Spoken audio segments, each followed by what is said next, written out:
Hey there, we're kind of about midway through the semester, and I thought I would give you some thoughts on this next assignment of balancing unity and variety.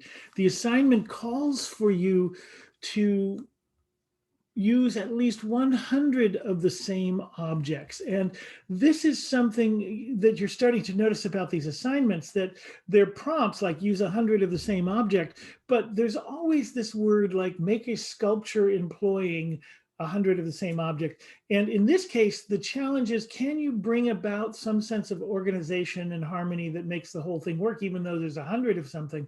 But the other thing is, it is never enough to just put 100 objects together. It's never enough just in assemblage to put things together and say it's an assemblage. That there's an aesthetic, there's a presence, there's a meaning, there's a power, there's a way to make a sculpture using the elements of 3D design that give you the presence of a work of art. And so that's what you're striving for.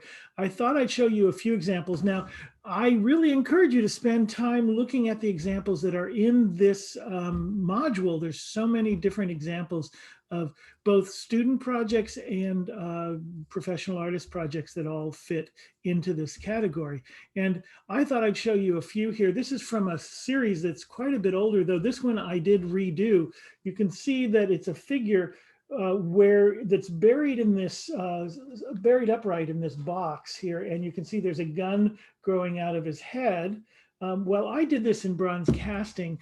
It's quite also possible to use found toy guns and doll-like figures or different figures to create these images, though you'll have your own thing. And you can see that this figure is buried in bullet shells, that's what this figure is buried in. And as we get closer, you can see that some of these bullet shells have bullets in them. And then some of them actually have pictures of people. And a lot of these people are children. Actually, that's the change I made. I made this piece many years ago, but then recently I was invited to a show about guns, an art show about the theme of guns. And so I took this piece and I emptied it out and I began to collage images of, I found pictures of children that had been shot at Sandy Hook or Columbine, some of the mass shootings that have occurred in our world that are starting to happen again. Sadly, this is so in this piece you can see that it has a real kind of sculptural presence. It is a kind of a monumental type figure just standing there. It does fit. I mean, there's many hundreds of bullet shells, so it fits that category.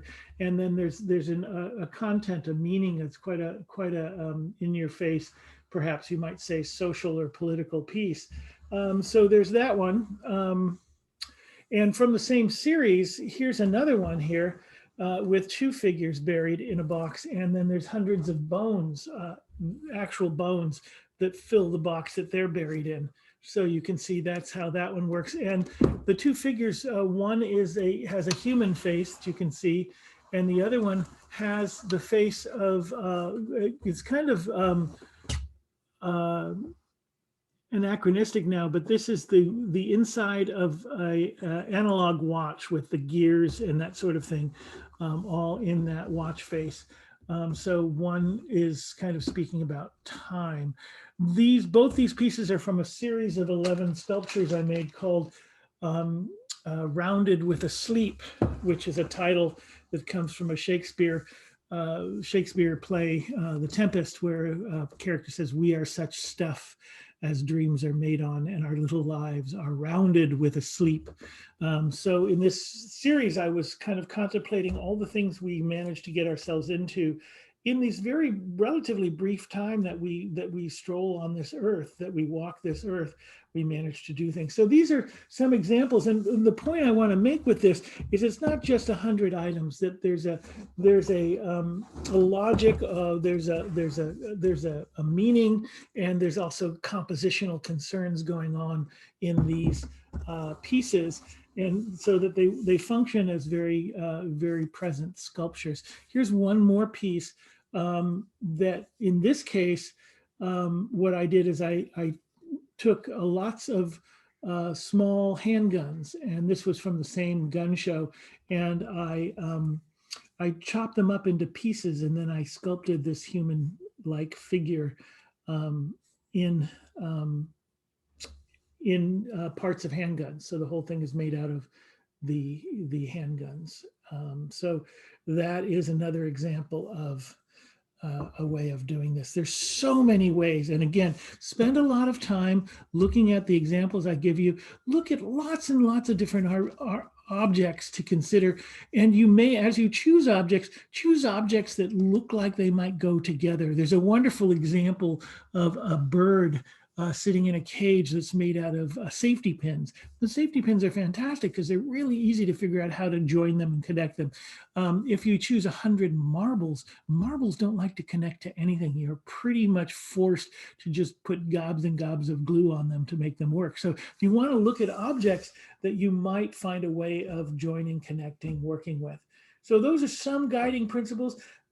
This is such an exciting work of art. It can really be an adventure for you to make a piece with tremendous presence. And check it out. Check out the examples that I offer.